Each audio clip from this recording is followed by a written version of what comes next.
Presented by SNT club SKIT Jaipur. तो आज आज का टॉपिक है इनपुट आउटपुट फाइल हैंडलिंग्स।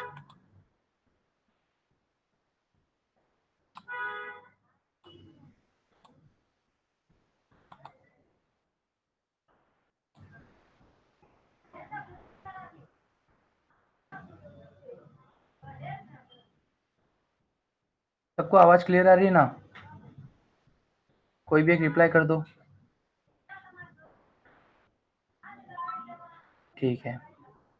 तो कल तक हमने एनाकोंडा इंस्टॉल करने की बात कर दी थी। ठीक है, एनाकोंडा अगर किसी का इंस्टॉल नहीं हुआ तो आप डाउट पूछ लेना अपने, और मैं मान के चल रहा हूँ कि सबके एनाकोंडा इंस्टॉल हो चुका है। तो जैसे ही आप एनाकोंडा नेविगेटर ओपन करते हो तो कुछ इस तरह की विंडो ओपन होती है आपके सामने। अभी हम जिस पे काम कर रहे हैं वो जुपिटर नोडू पे काम करेंगे। तो इसको अपन लॉन्च कर देते हैं एक बार। मैंने जुपिटर नोटबुक आपकी लॉन्च कर रखी है पहले से। ये मेरा होम पेज है जुपिटर नोटबुक का। ठीक है। अब इसमें आप जितनी भी फाइल्स बनाते हो या जितने भी फोल्डर्स आप बनाते हो तो सारे यहाँ पे आपको विजिबल होते हैं। जुपिटर नोटबुक के जितनी भी पाइथन फाइल्स होती हैं उनका जो एक्सटेंशन होता है वो आई पाई एन बी होता है। ये पाइथन फाइल से थोड़ा एक्सटेंशन इसका डिफरेंट होता है क्योंकि नोटबुक है इसलिए इसका एक्सटेंशन थोड़ा अलग है। तो आज की हम सबसे पहले नोटबुक की बात करते हैं, इनपुट आउटपुट फाइल्स। तो इनपुट आउटपुट में सबसे पहले अपन अगर कुछ पाइथन में प्रिंट करना है तो हम प्रिंट किससे करते हैं? तो पाइथन के अंदर एक फंक्शन होता है प्रिंट फंक्शन, जिसके अंदर आप मैसेज या किसी भी वेरिएबल का एक वेरिएबल लिख कर उसकी वैल्यू प्रिंट कर सकते हो। तो जैसे कि आप अपन देखते हैं दो चार उसके एग्जांपल्स देखते हैं कि पाइथन में प्रिंट में क्या क्या अपन कर सकते हैं। तो सबसे पहले मैंने इस फर्स्ट सेल में लिखा है प्रिंट हेलो वर्ड। तो ये क्या करेगा कि सिंपली हेलो वर्ड को प्रिंट कर देगा। सेकेंड लाइन में मैंने लिखा है इनपुट आउटपुट फंक्शन और सेट।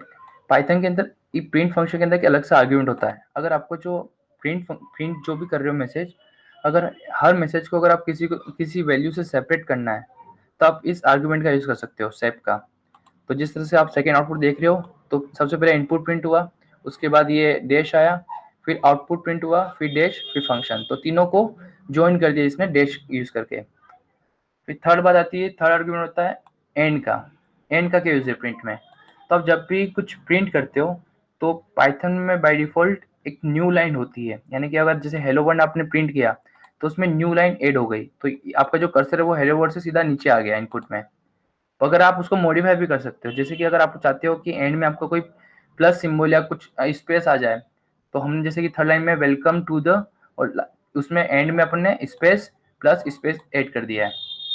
तो अपना जो कर्सर है वो न्यू लाइन पे नहीं गया है। अब जब लास्ट लाइन में जब प्रिंट करता हूँ 30 डेज ऑफ प्रोग्रामिंग या जो भी, तो वो उसकी न्यू लाइन में आ गया। अब इसमें प्रिंट फंक्शन में एक ऑप्शन और होता है फाइल का। फाइल के बारे में हम ज़्यादा तब पढ़ेंगे जब फाइल हैंडलिंग पढ़ेंगे अपन। पर बेसिकली फाइल का ये है कि अगर आपको कोई स्टेटमेंट या जो भी मैसेज अगर किसी फाइल में प्रिंट कराना है तो आपको कुछ नहीं करना है, फाइल को ओपन करना है और फाइल आर्ग्यूमेंट में उस वेरिएबल को पास कर देना है। तो ये जो भी प्रीटिकुल है जो भी लिखा है वो पूरा फाइल के अंदर हो जाएगा। यहाँ पे मैंने न्यू लाइन में फाइल को ओपन किया और फाइल के डेटा को रीड करके प्रिंट करा दिया है। तो ये जो जो डेटा था वो मेरा फाइल के अंदर स्टोर हो चुका है। अब बात करते हैं कि different ways to print the values of variable in Python. ठीक है। अब जैसे कि x मेरा इंटीजर है, x इक्वल टू 2 दे रखा है, और y मैंने एक स्ट्रिंग ली है hi। ठीक है।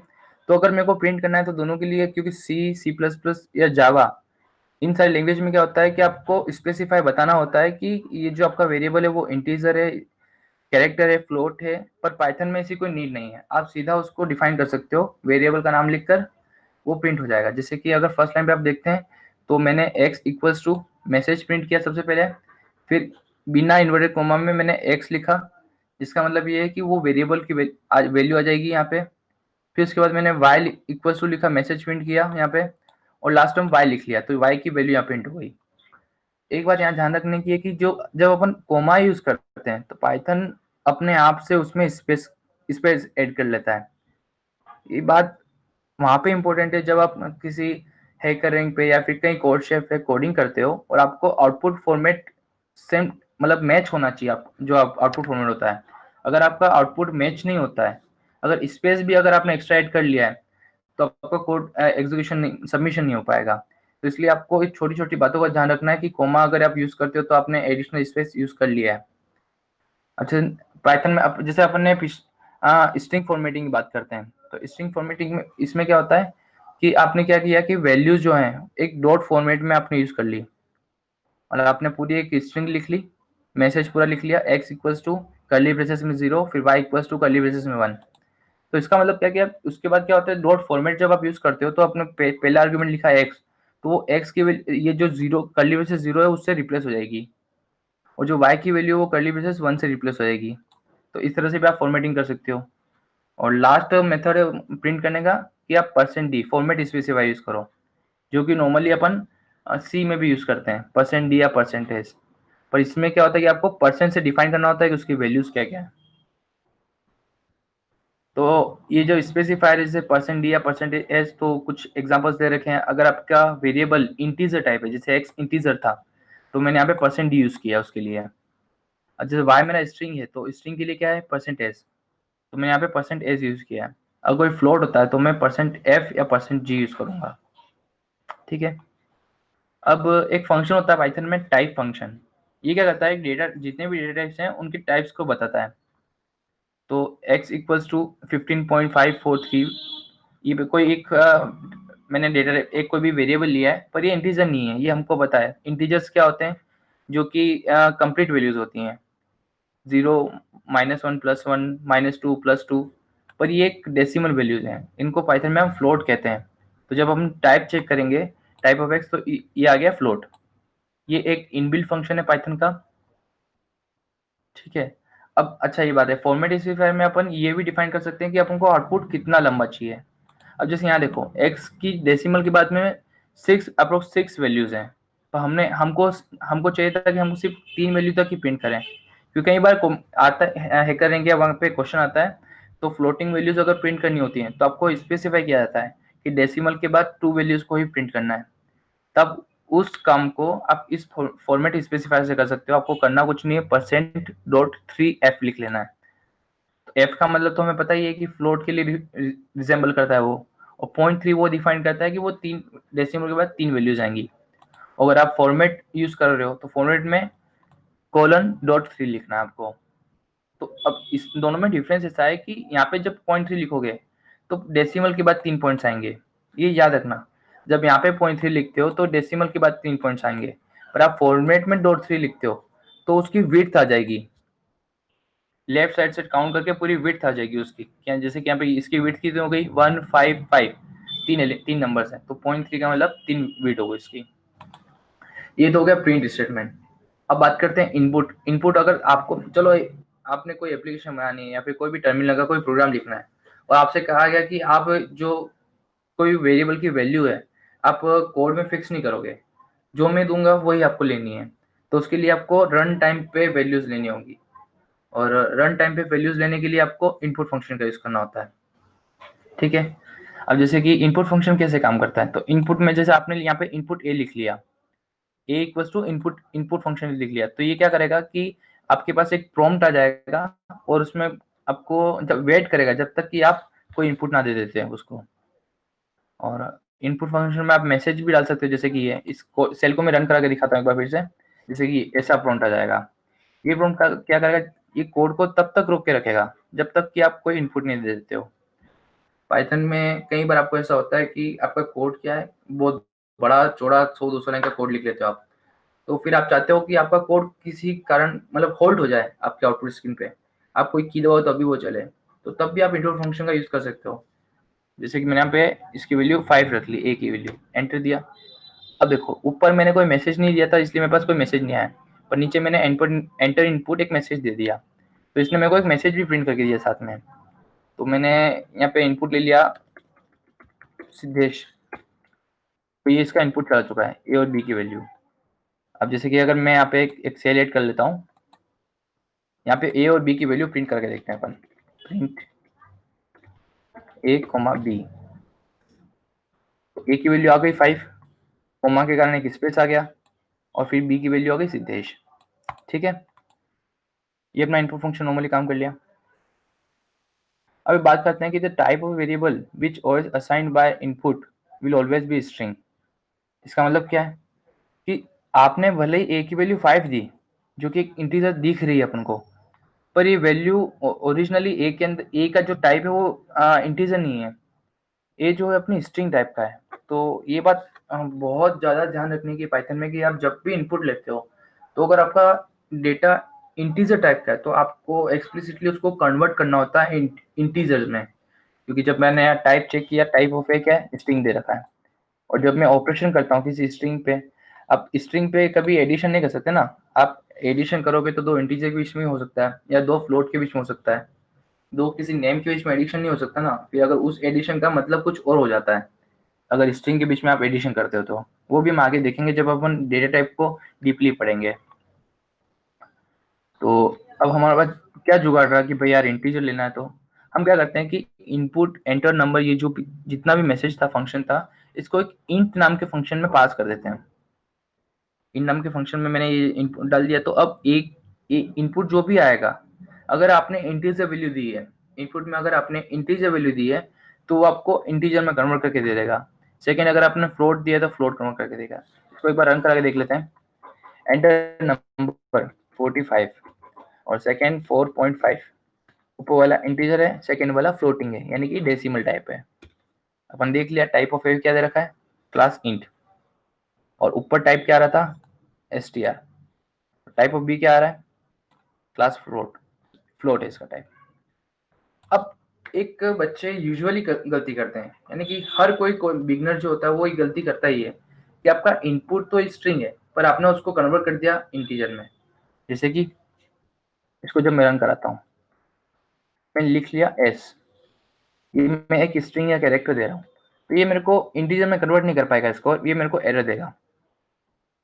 जैसे कि एरर दे रहा है, एक एरर का मतलब क्या, हमें हमें हमेशा एरर के ऊपर ध्यान रखना होता है।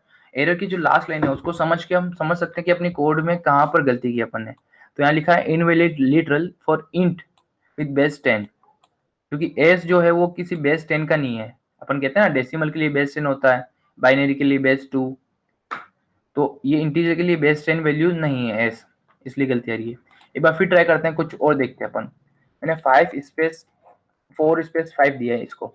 अब 4 स्पेस 5 भी नंबर तो है, पर आपने क्या कर दिया इसमें, ये इनपुट जो है वो पूरा एक साथ लेगा, तो ऐसे ये समझेगा कि 4 स्पेस 5 ये पूरे एक स्ट्रिंग मानेगा इसको, और इसको भी कन्वर्ट नहीं कर पाएगा ये। आप देख रहे हो ना, इसको एक स्ट्रिंग की तरह ले रहा है पूरा 4 स्पेस 5। तो ये इनपुट का हुआ। अब मुझे बताओ किसी को कुछ डाउट है प्रिंट और इनपुट वाले फंक्शन में, तो आप मैसेज करो मुझे चैट में। हम 5 मिनट वेट करेंगे, अगर किसी को कुछ डाउट हो तो।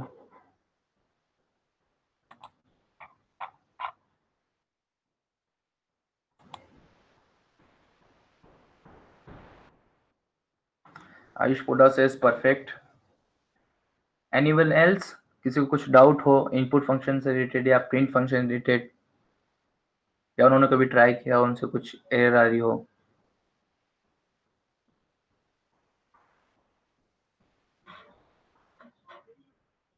कोई भी नहीं, आगे चालू करें हम नेक्स्ट टॉपिक।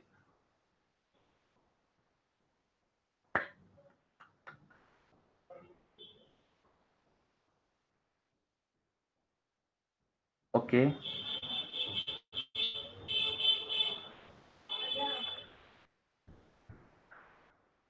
ठीक है, तो हमारी नोटबुक स्टार्ट करते हैं, डेटा टाइप्स।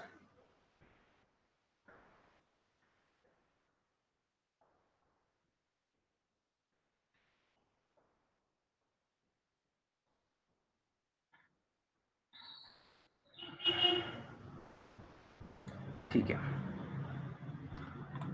अब जैसे अगर किसी को डाउट है जुपिटर नोटबुक कैसे यूज करते हैं, तो भाई सिंपल है। इन हर हर एक को सेल बोला जाता है इसमें, जितने भी ब्लॉक्स आपको देख रहे हैं, ये इनपुट होता है और यहाँ पे नेक्स्ट लाइन पे आउटपुट आ जाता है। आपको करना कुछ नहीं है, आप अपना कोड लिखें इसमें और शिफ्ट प्लस एंटर प्रेस कर दें, तो पूरा रन हो जाएगा। ठीक है, तो अगर किसी को कुछ डाउट हो तो ट्राई करो एक बार। आप सारे ऑप्शन इसमें ट्राई करो, file, edit, view, insert, cell, kernel, ये सब चीज़ ट्राई करो। अगर किसी को कुछ प्रॉब्लम आती है तो आप बेझिझक होकर स्लैक पर या फिर पर्सनली डीएम कर सकते हो हमें। ठीक है। Data types and variable. अब बात करते हैं हर एक लैंग्वेज, अपन पर्टिकुलरली पाइथन लैंग्वेज पढ़ रहे हैं तो लैंग्वेज के कोई ना कोई एक बेसिक एलिमेंट्स होते हैं। जैसे अगर आप इंग्लिश, फ्रेंच या हिंदी, संस्कृत कुछ भी पढ़ते हैं तो उसमें जैसे वर्ड्स होते हैं, तो वो बेसिक चीज़ें पढ़नी ज़रूरी होती हैं। तो इसी तरह सबसे बेसिक होता है पाइथन लैंग्वेज, किसी भी कंप्यूटर लैंग्वेज में उसके डेटा टाइप्स और उसके वेरिएबल्स, हर चीज़ की शुरुआत इससे ही होती है। तो वेरिएबल क्या होते हैं? अब जैसे आपने 10th 11th 12th या कहीं पे भी आपने मैथमेटिक्स में वेरिएबल सुना ही होगा, तो सेम उसी तरह पाइथन या किसी भी लैंग्वेज में वेरिएबल्स होते हैं। सेम वही कॉन्सेप्ट होता है कि जैसे कि आपने एक्स एक्स कोई वेरिएबल लिया और उसका कोई वैल्यू 2 हुई, जैसे अपन कहते हैं ना एक्स का मान 2 है या value of x is 2। Similarly इसमें भी यही होता है, आपको क्या करना कुछ नहीं है, कोई भी एक वेरिएबल का नाम लिखना है, आपकी मर्जी से कुछ भी रख सकते हो। आप एक्स रख सकते हो या फिर कोई मतलब कॉस्ट रख सकते हो, परसेंटेज रख सकते हो या अपना नाम कुछ भी रख सकते हो। पर जो डेवलपर्स होते हैं, जो कि एक्सपर्ट्स, ऐसा कहते हैं कि आप जो भी वेरिएबल का नाम रखें,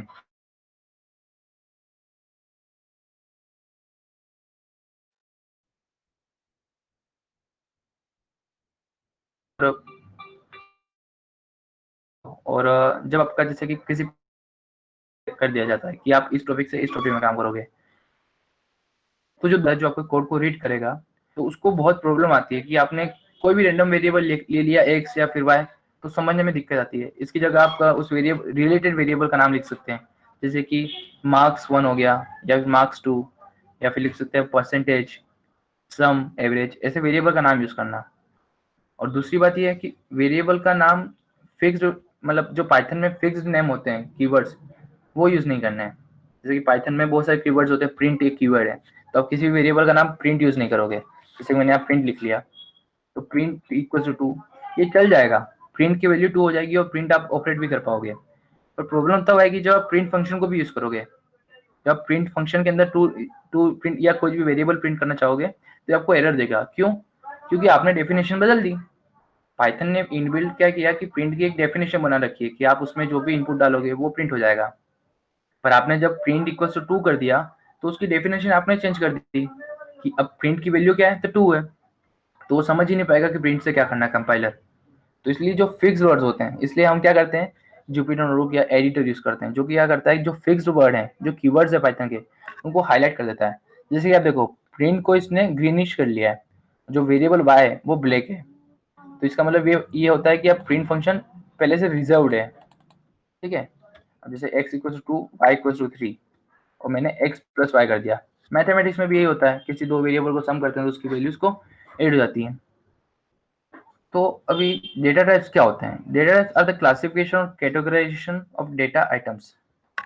यानी कि अब जैसे कोई आपको डेटा चाहिए, हर चीज में डेटा होता है। डेटा क्या क्या है आपके पास? आपके मोबाइल में आप देखो तो आपके मोबाइल में क्या डेटा है आपके पास? कॉन्टेक्ट नंबर्स हैं, इमेजेस हैं, वीडियोज हैं, टेक्स्ट फाइल्स होंगी, पाइथन के कोड्स होंगे आपके, आप कुछ प्रोजेक्ट फाइल होगी। तो हर एक चीज एक डेटा ही है आपके पास में। तो किसी लैंग्वेज में कितने डेटा टाइप्स हो सकते हैं? तो लैंग्वेज में आपको जैसे क्या यूज करना है, आपको कोई वेरिएबल चाहिए होता है या एक कलेक्शन ऑफ वेरिएबल का भी यूज में आ सकता है, और भी कई तरह के डेटा टाइप्स होते हैं जिनको अपन एक एक करके अपन अभी देखते हैं। ठीक है। अच्छा गाइस, एक बात और, ये जुपिटर नोटबुक मैं आपको प्रोवाइड कर दूंगा, इसकी लिंक आपको मैं अपलोड करना भी सिखा दूंगा। आप आराम से टाइम लेकर इस जुपिटर नोटबुक को एक एक सेल को रन करा के देख लेना। थोड़ा इसमें चेंजेस करके भी देखना कि क्या कोई गलत होता है या आप खुद चेंज कर सकते हो। प्रैक्टिस बहुत ज़रूरी है। मैं पूरी जुपिटर नोटबुक आपको प्रोवाइड कर दूंगा, आपको एक एक सेल को रन करा के चेक करना है कि आपसे रन हो रही है नहीं हो रही है। ठीक है। अपलोड करना भी मैं लास्ट में, वीडियो के लास्ट में सिखा दूंगा आपको मैं। अब बात करते हैं numeric data type. Numeric data type वैसे डेटा टाइप होते हैं जो कि जैसे कोई वेरिएबल है जिसमें सिर्फ नंबर्स या कोई पर्टिकुलर नंबर्स होते हैं। वो नंबर इंटीजर हो सकते हैं, रियल नंबर हो सकते हैं या कॉम्प्लेक्स नंबर हो सकते हैं। इंटीजर के लिए तो हम समझते हैं कि एक्स इक्वल टू 3 लिख लोगे, तो अगर वो जैसे इंटीजर है तो एक्स का टाइप इंटीजर सेट हो जाएगा। जैसे कि इसको अगर रन करके देखते हैं तो एक्स का टाइप हो गया इंट मेरा। ठीक है। अब जैसे कि मैंने एक्स की कोई बहुत बड़ी वैल्यू ली है, कुछ अप्रोक्स लेक्स में होगी ये वैल्यू, तो अगर इसका भी मैं टाइप चेक करता हूँ तो ये भी इंट है। अब यहाँ ये क्या बात थी कि मेरे को एक छोटी वैल्यू बड़ी वैल्यू में दोनों रन करके दिखाई। तो यहाँ मेन पॉइंट ये था कि सी C++ या जावा जैसी जो लैंग्वेजें हैं, वो लैंग्वेज एक लॉन्ग कीवर्ड भी यूज करती हैं। अगर आपका कोई न्यूमेरिक वैल्यू इंटीजर वैल्यू छोटी है तो आप नॉर्मली इंटीजर यूज कर सकते हो, पर आपका कोई इंटीजर वैल्यू बहुत बड़ी है तो आपको इस अलग से स्पेसिफाई करना होता है कि ये लॉन्ग इंट है, ये बहुत ज़्यादा मेमोरी यूज करेगा। तो ये सब चीज़ जावा वगैरह में होती है, इसमें बहुत पाइथन तो इजी है, इसमें आपको कोई डिफाइन करने की जरूरत ही नहीं है कि आपका एक्स किस टाइप का होना बनाना पड़ेगा। नहीं तो जैसे सी या जावा, जैसे सी का एक एग्जांपल लेते हैं, सी में क्या होता है कि आपको सबसे पहले उसको बताना होता है कि एक्स होगा मेरा इंटीजर टाइप का, फिर एक्स की वैल्यू असाइन करनी होगी वो इंटीजर वैल्यू, या फिर एक्स को मेरे को दिखाना होगा कि ये है लॉन्ग इन टाइप का, और फिर एक्स की जो लंबी वैल्यू वो डालनी होगी।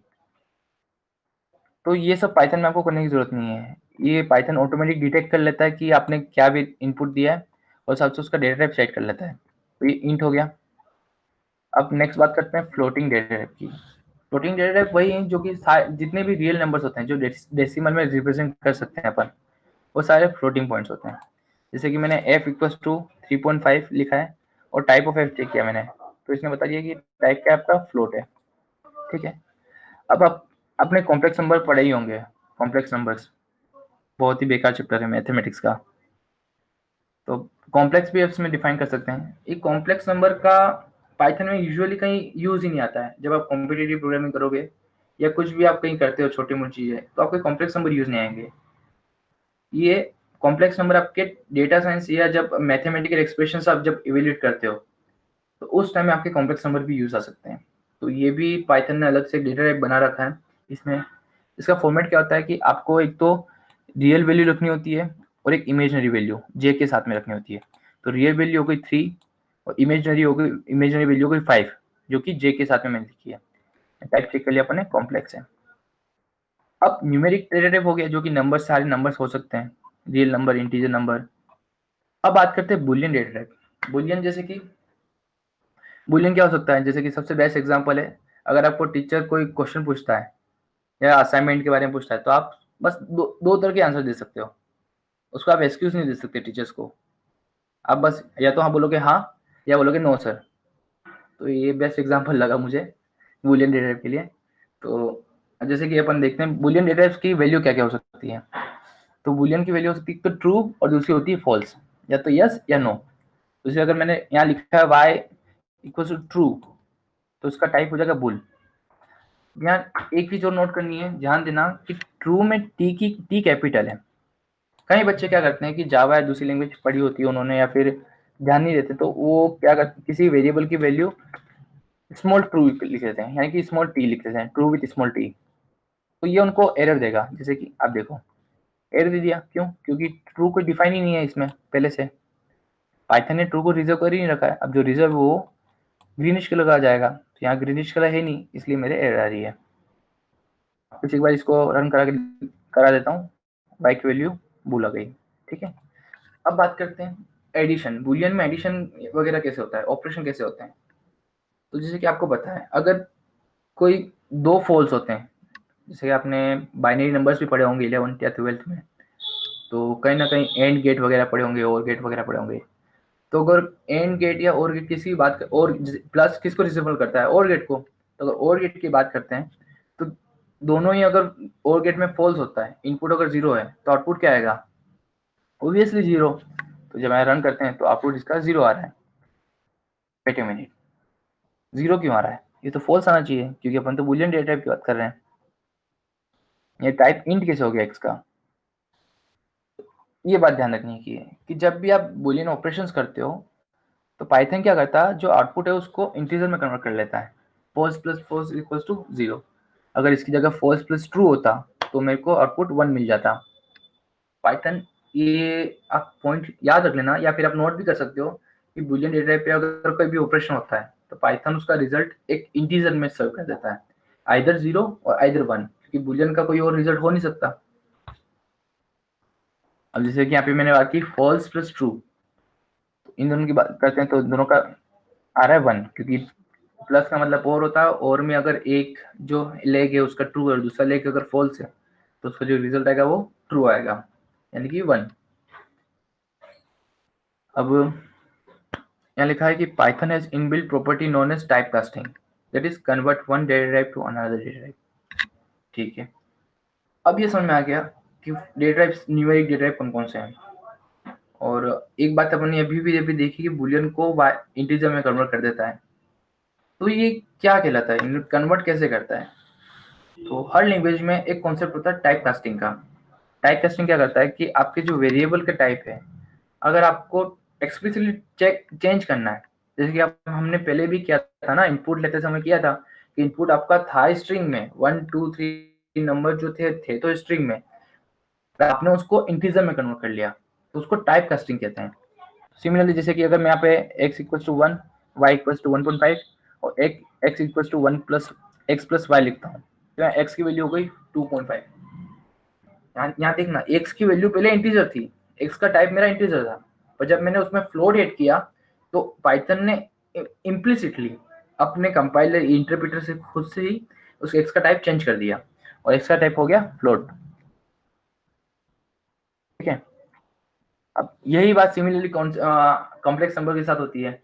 कॉम्प्लेक्स नंबर का टाइप चेंज हो जाता है, जैसे कि हम एग्जांपल ले लेते हैं, कोई कॉम्प्लेक्स नंबर ले लिया c equals to 5 plus 3j और एक फ्लोट नंबर ले लिया मैंने 4.5। अब अगर मैं c प्लस f करता हूँ, रिजल्ट क्या आना चाहिए, कौन से टाइप का आना चाहिए? कमेंट करके बता दो एक बार कोई भी। जब कॉम्प्लेक्स और फ्लोट नंबर का अगर मैं ऐड करता हूँ तो क्या आना चाहिए?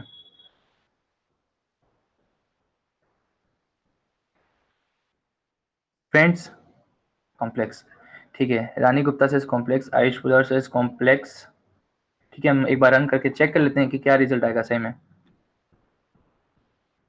Obviously complex. यहाँ पे मैं एक बार एक सेल इंसर्ट कर देते हैं और यहाँ पे टाइप चेक कर लेते हैं, टाइप ऑफ सी।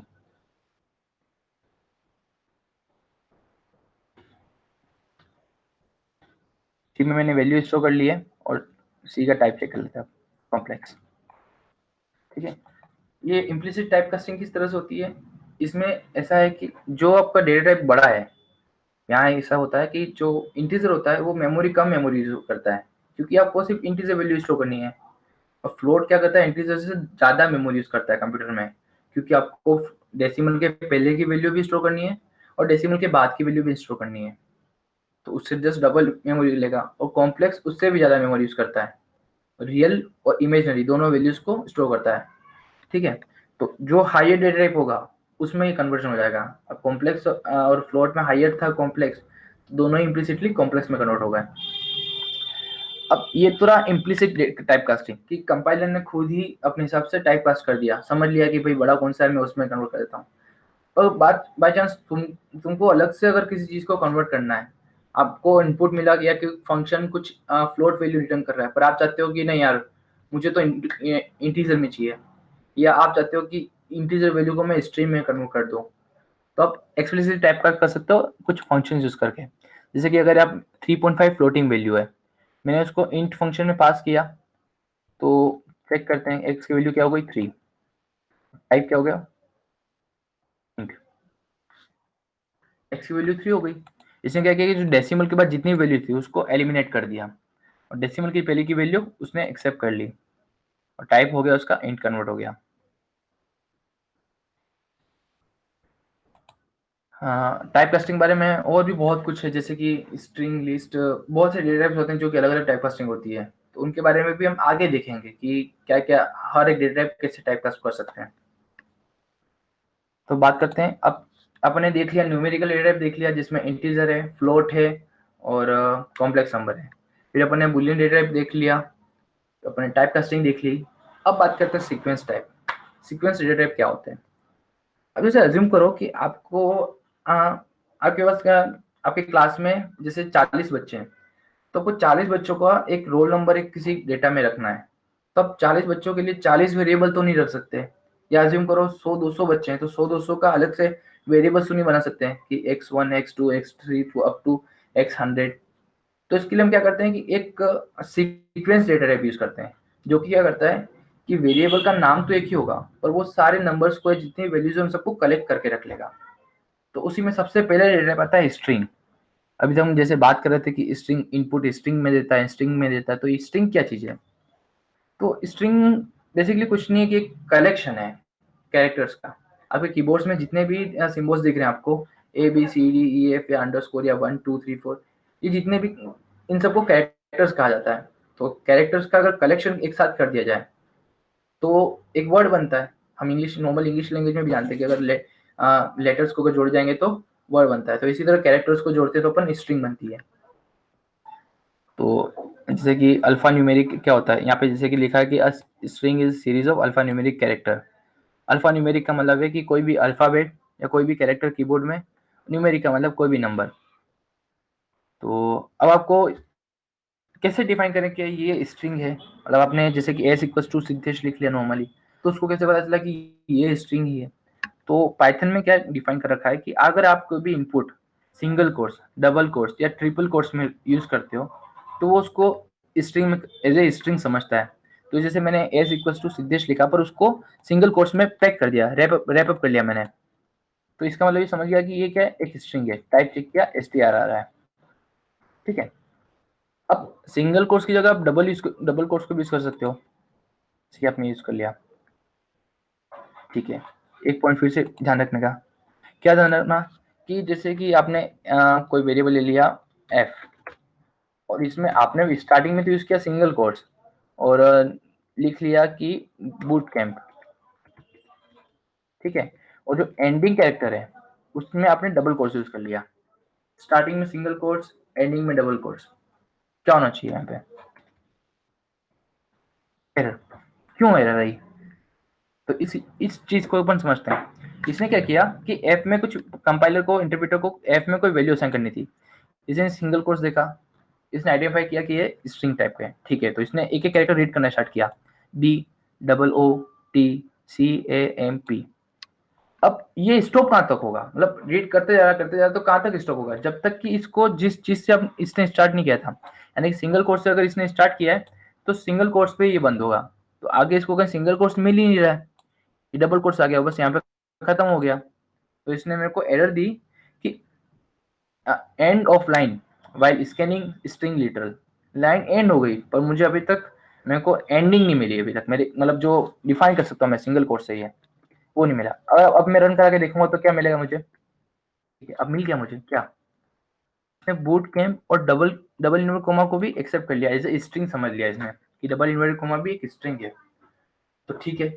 इससे क्या फायदा हुआ?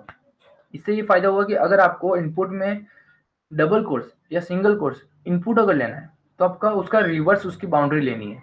अगर आपको डबल कोर्स अगर इनपुट में लेना है तो उसकी जो बाउंड्री होगी स्ट्रिंग की, वो सिंगल कोर्स में लेनी है।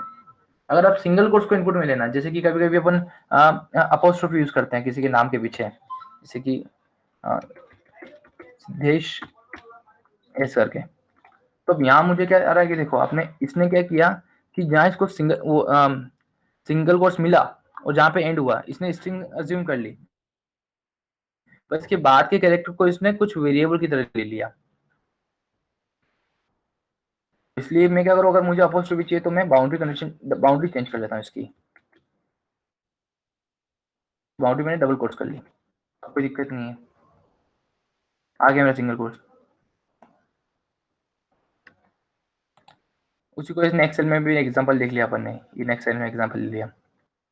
अब अगर आपको कोई पैराग्राफ लेना किसी वेरिएबल में, hello hackers I am inside your computer, तो इसको एक बार रन करा के देखते हैं ये क्या चीज है। मैंने पैराग्राफ को क्या किया कि ट्रिपल इन्वर्टेड कॉमा यूज किया है। जरूरी नहीं है कि आप ट्रिपल इन्वर्टेड कॉमा यूज करो, पर ऐसे मतलब कन्वेंशन मान रखा है कि अगर आप पैराग्राफ यूज करते हो तो हाँ आपको ट्रिपल इन्वर्टेड कॉमा यूज करना है। इससे जो सामने वाला, एक तरह से स्टैंडर्ड बोलते हैं ना, हर चीज का एक स्टैंडर्ड होता है। पाइथन पीपी होता है जो कि मैं बाद में बताऊंगा पाइथन के स्टैंडर्ड्स क्या क्या है, कोडिंग स्टैंडर्ड्स। तो उसके हिसाब से डिफाइन है कि अगर आप पैराग्राफ यूज करते हो तब ट्रिपल इन्वर्टेड कॉमा यूज करो। अब इसका आउटपुट थोड़ा समझते हैं, थोड़ा आउटपुट अलग सा लग रहा है मुझे, क्योंकि मैंने तो हेलो एकर्स लिखा था, फिर I am inside your computer लिखा था, पर ये स्लैश एन दो बार कहाँ से आ गया? ये तो मैंने कहीं नहीं लिखा। तो ये बात रिकॉर्ड करो, जब मैंने आपको प्रिंट बताया था तो मैंने बताया था कि print function by default and की वैल्यू न्यू लाइन रख लेता है, तो कोई कर्सर जो होता है वो न्यू लाइन पे चला जाता है। अब मैं देखना कि एक एक वेरिएबल को वो रीड कर जा रहा है, HACKERS एक्सक्लेमेटर पर, उसके बाद ये आपका कर्सर कहाँ जा रहा है, न्यू लाइन पे, आगे नहीं गया, वो न्यू लाइन चला गया। तो पाइथन न्यू लाइन को डिफाइन करने के लिए कुछ स्पेशल कैरेक्टर्स, जिसको अपन एस्केप कैरेक्टर्स भी बोलते हैं, उसका यूज करता है। तो यहाँ न्यू लाइन थी, तो उसको पाइथन डिफाइन करने के लिए आपने स्लेशन यूज कर लिया। फिर उसके बाद इस डबल एक्सक्लेमेशन मार्क के बाद में भी एक न्यू लाइन है, तो उसके लिए बाद में भी इसने स्ट्रिंग के एंड में क्या कर दिया, स्लेशन। स्लेशन डिफाइन करता है कि आपका एक एस्केप कैरेक्टर जो कि न्यू लाइन को रिप्रेजेंट करता है। अब आ जाती है एस्केप कैरेक्टर्स के बारे में देख लेते हैं एक बार। तो एस्केप कैरेक्टर्स जैसे कि दो अपन बेसिक नॉर्मल लाइफ में दो ही यूज करते हैं, एक स्लेशन और एक स्लेश टी। स्लेशन क्या करता है, न्यू लाइन बताता है, और स्लेश टी आपको टैब स्पेस देता है। यार आपने कोई टैब दे रखी है, टैब जो कि पर्टिकुलर फोर स्पेस या 6 स्पेस होते हैं, तो उसको टैब से डिफाइन कर सकते हैं। अच्छा, एक बात मैंने आपको बताई थी कि don't use the reserve word as your variable. जब मैं वेरिएबल पढ़ा रहा था तो मैंने आपको बताया था कि जो रिजर्व वर्ड होते हैं, जो कि हाईलाइट हो जाते हैं, ग्रीनिश हो जाते हैं, उनको यूज नहीं करना। तो मान लो आपने यूज कर लिया, आपने सोचा कि देखते हैं क्या होता है, एक्सपेरिमेंट करके देख लेते हैं। तो इस सेल को आप 153 को एक बार उसको छोड़ दीजिए, मैं समझाऊंगा वो क्यों है। तो क्या किया आपने, इंट जो कि रिजर्व वर्ड है उसमें आपने 5 असाइन कर लिया, और इंट को प्रिंट करा के देख लिया, 5 आ गया। ठीक है, इंट की डेफिनेशन अब चेंज हो चुकी है। अब मान लो आगे आपकी उसी पाइथन फाइल में आपको इंट कन्वर्जन करना है, टाइप कास्टिंग करनी है, और आपने 4.56 उसमें पास कर दिया, पर इसने मुझे error they the, int object is not callable, int object is not callable. ऐसा क्यों बोला मुझे, int object is not callable क्यों? क्योंकि इंट एक वेरिएबल बन चुका मेरा, जो इंट की पहले से डिफाइंड डेफिनेशन थी, वो डेफिनेशन उसने खो दी कहीं, उसको नहीं पता अब इंट का मुझे क्या करना है। आप इंट में कुछ पास करोगे तो मुझे नहीं पता क्या करना है, पाइथन मतलब ब्लैंक हो गया पूरा। तो इससे कैसे निपटना रहा, तो निपटने का तो एक ही तरीका है कि आप रिजर्व वर्ड को यूज ना करें। अब मैंने जो गलती कर ली, अब तो गलती को सुधारने के लिए मैंने यूज किया था, इंट की जो डेफिनेशन थी मैंने कॉपी कर ली किसी वेरिएबल में, इंट कॉपी नाम से, और फिर मैंने उसी डेफिनेशन को वापस उसमें इंसर्ट कर दी, इंट कॉपी को वापस इंट में डाल दिया। ठीक है,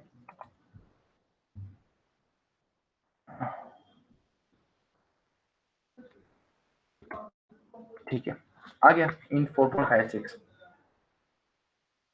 ठीक है, मेरी इनकी जो डेफिनेशन वापस रिस्टोर हो गई, और 4.56 को मैंने 4 में कन्वर्ट कर दिया।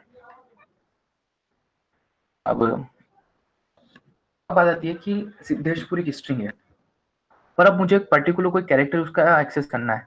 कि जब कोडिंग प्रोग्रामिंग करोगे तो आपको एनाग्राम्स का या रिवर्स करने का या फिर सब स्ट्रिंग्स के बारे में बहुत सी चीज़ें आएंगी। तो आपको पता है आपको क्या करना है कि कोई कैरेक्टर डिफाइन करना है, या फिर हर एक कैरेक्टर्स पे इटरेट करना है आपको। तो कैसे किया जाता है, कैसे इंडेक्सिंग की जाती है, तो पाइथन में क्या होता है कि जैसे कि आप यहाँ एक बार ये डायग्राम देखें, तो यहाँ लिखा हो सिद्धेश, जितने भी कैरेक्टर्स है उसके साथ में मैंने नंबर्स लिख रखे हैं ऊपर। तो नंबर्स को इंडेक्सिंग कहा जाता है, पाइथन में नंबर्स को इंडेक्सिंग कहा जाता है, और इंडेक्सिंग स्टार्ट होती है 0 से। हमेशा पाइथन में इंडेक्सिंग, या किसी भी लैंग्वेज में, पाइथन छोड़ो किसी भी, सी जावा किसी में भी, इंडेक्सिंग ऑलवेज स्टार्ट्स विद 0। ठीक है, तो इसका मैं क्या करूँ, इसका कुछ करना कुछ नहीं है, आपको एस एस लिखना है, आपका वेरिएबल का नाम, स्क्वायर ब्रैकेट्स लगाने हैं, और उसमें कोई भी एक नंबर यूज कर दो, कोई भी एक वैलिड नंबर, कोई भी वैलिड इंडेक्स यूज करना है, क्योंकि यहाँ वैलिड कितने नंबर्स हैं, तो 0 से लेकर 7 ही वैलिड है, उसके बाद कुछ नहीं है आगे, स्ट्रिंग एम्प्टी कुछ नहीं मेरे पास इसके बाद में। तो 7 या 0 1 2 3 4 7 मैं 0 किया था और रन करके देखा, एस आ गया। मान लो मैं यहाँ पे 5 करता हूँ, तो 5 का आउटपुट आना चाहिए ई, ये आ गया। ठीक है, अब स्ट्रिंग की इंडेक्सिंग देख लीजिए, अब स्ट्रिंग के ऑपरेशंस देख लेते हैं कि क्या क्या ऑपरेशंस है स्ट्रिंग के।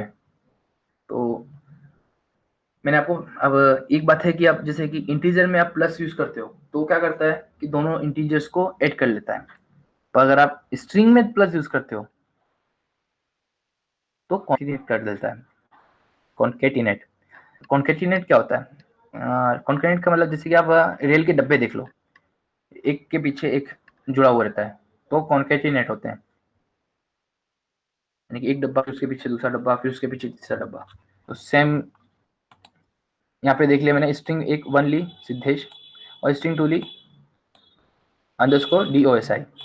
जब मैंने इन दोनों को कॉन्केटिनेट किया स्ट्रिंग 1 प्लस स्ट्रिंग 2, तो क्या हो गया, एक दूसरे के पीछे अपेंड हो गया। पहले सिद्धेश आ गया स्ट्रिंग 1 की वैल्यू, फिर अंडरस्कोर दोषी आ गया स्ट्रिंग 2 की वैल्यू। ठीक है, अब आता है मल्टीप्लाई। मल्टीप्लाई ऑपरेशंस कैसे वर्क करते हैं। तो जैसे मान लो कि आपको आपने कोई कैरेक्टर या कोई स्ट्रिंग ले ली हेलो या कुछ भी और आपको चाहते हो कि वो स्ट्रिंग बार बार रिपीट हो जाए कुछ मल्टीपल टाइम्स, तो आप इसमें क्या होता है, स्ट्रिंग मल्टीप्लिकेशन यूज करते हो। आपने स्ट्रिंग ले ली हेलो, ठीक है, उसको 5 टाइम मल्टीप्लाई कर दिया हेलो को। उसने क्या किया, हेलो और इसके बाद जो स्पेस है, hello space hello space hello space hello space hello space hello space 5 बार आ चुका है। ठीक है, अगर आप इसको स्पेस हटा देते हो यहाँ से जैसे, तो क्या होगा, कंटिन्यू आ जाएगा hello hello hello hello hello, just like कोई फोन पे बात कर रहा है ब्लैंक कॉल पे और सामने से कोई जवाब ही नहीं दे रहा। अब ठीक है, अब मैं चाहता हूँ, मेरे पास स्ट्रिंग है, पर यार स्ट्रिंग का मेरे को सिर्फ इतना टुकड़ा चाहिए। जैसे स्पाइडरमैन या कोई भी, जैसे मेरा खुद का नाम है सिद्धेश दोषी, तो मैं चाहता हूँ मेरे को सिर्फ फर्स्ट नेम चाहिए।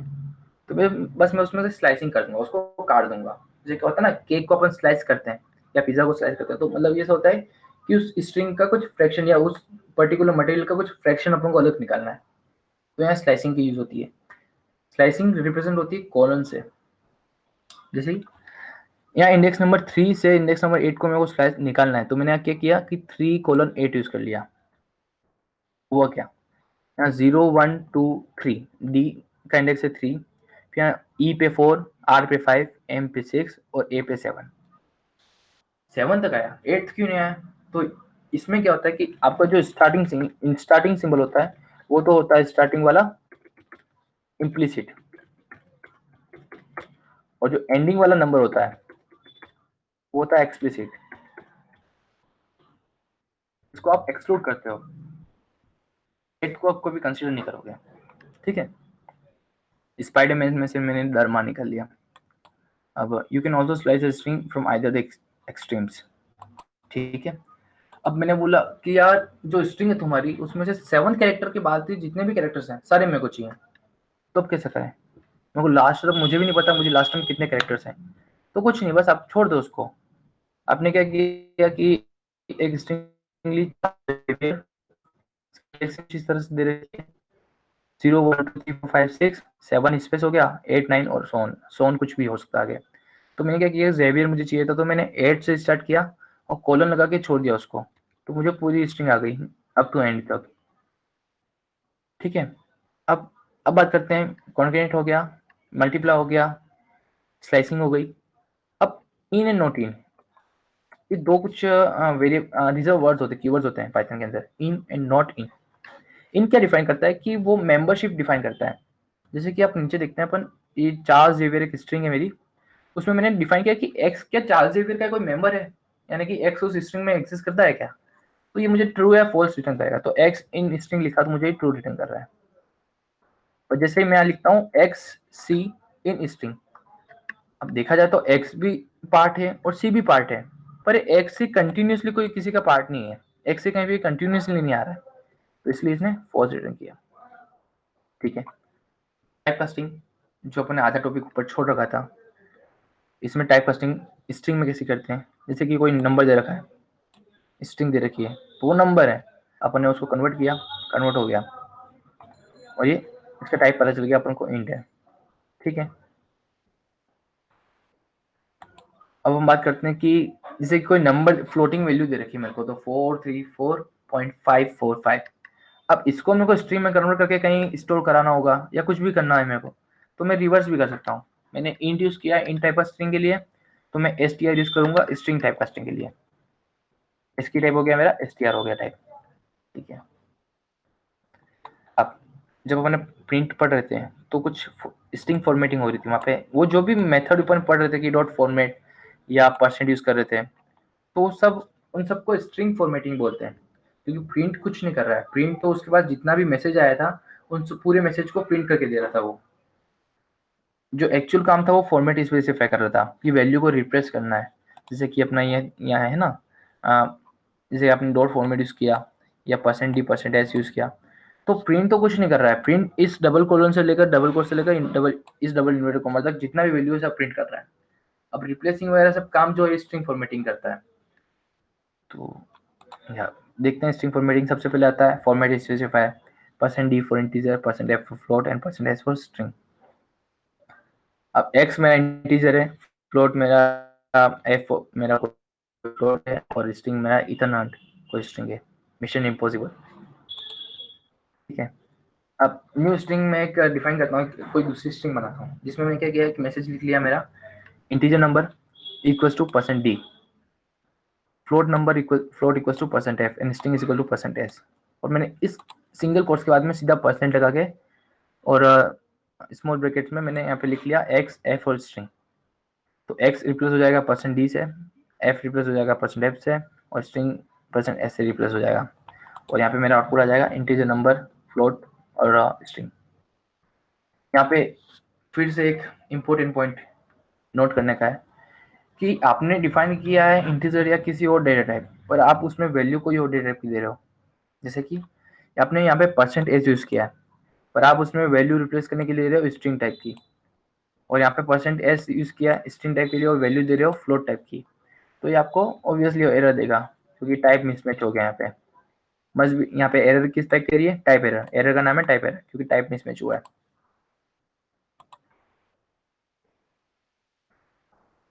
ठीक है, जब अपन प्रिंट कर रहे थे तो अपन पता कर रहे थे कि पॉइंट के बाद कितने डेसिमल चाहिए, तो वो सब भी थोड़ा डीप यहाँ पे पढ़ लेते हैं कि वो क्या हो रहा था कि .8 या फिर 8 यूज कर रहे थे तो उससे क्या फर्क आ रहा था। तो जब मैं %8d यूज करता हूँ और %4 लिखा है, मतलब जो 4 है वो 8 टाइम प्रिंट हो जाए, तो यहाँ हुआ क्या है देखते हैं एक बार। हम ये रन किया हमने, हुआ क्या, यहाँ %8d लिखा और यहाँ 4 लिख लिया। तो कहने का मतलब क्या किया इसने कि 8 वर्ड रिजर्व कर लिए इसने, यहाँ पे 8 वर्ड की एक स्ट्रिंग बना ली जिसमें जितने भी नंबर्स होंगे, जो 4 है जो मेरा इनपुट नंबर है वो पूरा राइट से डाल देना हो जाएगा, और आगे जितना भी अगर एम्प्टी है तो उसमें मैं स्पेस इंसर्ट कर दूंगा। 4 की लेंथ मेरी 1 है और 8 मेरी स्ट्रिंग की लेंथ है, तो 7 स्पेसेस आ गए इसमें और 1 एक कैरेक्टर जो मेरा इनपुट है वो। अब सिमिलरली मैंने लिखा 8.2 लिखा है, तो 8.2 लिखने से क्या होता है देखते हैं। 8.2 यहाँ पे भी जैसे %8 लिखा है, तो इसने भी 8 वर्ड्स रिजर्व कर लिया है। जो स्ट्रिंग की विड्थ थी उसने 8 रिजर्व कर ली। ये जो विड्थ होती है ना वो मिनिमम होती है, अगर आपकी साइज अगर मैक्सिमम इससे भी ज़्यादा है तो मैक्सिमम भी प्रिंट हो सकता है। पर अपने इसने क्या किया कि पॉइंट के बाद में आपने डिफाइन कर लिया कि मेरे को सिर्फ 2 कैरेक्टर चाहिए, यानी 54 आगे होकर पॉइंट किया और उसके बाद सिर्फ 2 कैरेक्टर 6 5। अरे नहीं यार, पर मैंने तो यहाँ पे 6 4 तक ही आना चाहिए, 2 कैरेक्टर तो यही होता ना। पर पता है कि अगर आप जो .2 करते हो तो आप उसको राउंडिंग हो जाती है, तो 4 6 6 है, 6 5 से बड़ा है, इसलिए यहाँ पे 4 की वैल्यू 5 हो गई। तो पूरे 8 वर्ड की लिस्ट है ये, इसमें से 4 वर्ड्स ये हो गए और आगे की 3 वर्ड्स ये हो गए, ये 5 वर्ड्स ये हो गए। 5 कौन से हो गए, 54.65 5 और 3 स्पेसेस हो गए। ठीक है, 8 एक ही लेंथ देख लेते हैं, एक ही लेंथ कितनी है, 8 आ गई, विड्थ 8 है। ठीक है, लेंथ भी एक फंक्शन होता है एलियन, जो कि किसी भी वेरिएबल या जो भी आप डेटा टाइप यूज करते हो उसकी लेंथ रिटर्न कर लेता है। Length use to find the length of any sequence data type. ठीक है, आगे देख लेते हैं 15s % लिख रखा है, 15 लिख लिया तो 15 स्पेस रिजर्व कर लिया है। सीधे इसमें 8 कैरेक्टर्स होते हैं तो 8 कैरेक्टर्स यहाँ अगर 7 स्पेसेस आ गए। लेंथ चेक कर लेते हैं, 15 आ रहा है। ठीक है, अब for the left side alignment of the string, तो यहाँ क्या हो रहा है कि जो भी स्ट्रिंग लिखी है आपने स्पेस पहले आ रहा है और स्ट्रिंग बाद में आ रहा है, पर आप चाहते हो कि आपकी स्ट्रिंग जो है वो पहले आ जाए, तो आप लेफ्ट साइड अलाइनमेंट के लिए आप माइनस यूज कर लो उस जो वैल्यू उसके आगे, तो अलाइनमेंट आपका लेफ्ट हो जाएगा और बाकी स्पेस आपके पीछे आ जाएंगे। ठीक है, फॉर्मेट फंक्शन की बात करते हैं। फॉर्मेट कैसे यूज होता है, तो आप चाहे तो आप नंबर रख सकते हो कर्ली ब्रेसेस में, चाहे तो आप नंबर मत रखो, ये सिर्फ आपके लिए आपके आपके ऊपर डिपेंड करता है, ऑप्शनल है। ठीक है, मैंने यहाँ फॉर्मेट लिखा और वैल्यू डाल दी नेम और मूड, तो यहाँ ये रिटर्न हो गया कि that's my secret captain, I am always angry. Hulk का डायलॉग है एवेंजर से। अब सिमिलरली यहाँ पे लिख लिया फॉर्मेटिंग कर ली मैंने, यू कैन ऐड प्रिसिशन यहाँ पे ऐड कर लिया कि 8.3f। तो पता चल गया कि आपने क्या किया है कि पॉइंट के बाद तो 3 कैरेक्टर चाहिए थे मुझे, और विड्थ जो वो आपके 8 है तो हो गई है 2.4, आपने चेंज कर लिया। अब स्ट्रिंग के कुछ ऑपरेशंस होते हैं जो कि डे टू डे लाइफ में अपन यूज़ करते हैं, जैसे कि कोई भी स्ट्रिंग के बाद में अपने डॉट लगा के फंक्शन यूज़ करना है। अगर जैसे कि अब स्ट्रिंग दे रखी है string 1 to the outside world, I am an ordinary forensic scientist, और 546 कुछ नंबर दे रखा है, तो वो कैपिटलाइज करते हो, इसके ऊपर कैपिटलाइज करते हो, तो क्या होगा, इसने क्या किया कि जो स्ट्रिंग का जो first character, only first character, उसको कैपिटल किया, बाकी सबको एज इट इज रख दिया। जैसे कि अब सेकंड स्ट्रिंग लेते हैं, I but secretly I use my speed to fight crimes and find other metas like me. तो जब अपन टाइटल यूज करते हैं तो इसने क्या किया कि हर वर्ड के फर्स्ट कैरेक्टर को उसने कैपिटलाइज कर दिया, but secretly guys I use my speed to, हर किसी को आपने कैपिटलाइज कर दिया, ठीक है। अब चेक करना है कोई स्ट्रिंग न्यूमेरिक है नहीं है, यहाँ न्यूमेरिक अपन को कन्वर्ट नहीं करना है, बस अपन को चेक करना है कि कोई स्ट्रिंग अपन को दे रखी है वो न्यूमेरिक टाइप की है नहीं है। तो उसने क्या कि स्ट्रिंग के बाद में डॉट इज न्यूमेरिक यूज किया, इसने मेरे को ट्रू रिटर्न कर लिया, ठीक है। उसी तरह अगर एल न्यूमेरिक यानी कि अल्फाबेटिक और न्यूमेरिक दोनों है अगर इसमें, तो भी ट्रू कर लेगा, ठीक है। अब यहाँ तक मेरा स्ट्रिंग तक खत्म हो चुका है। स्ट्रिंग तक अगर किसी को कुछ डाउट है तो आगे शेयर कर सकते हैं।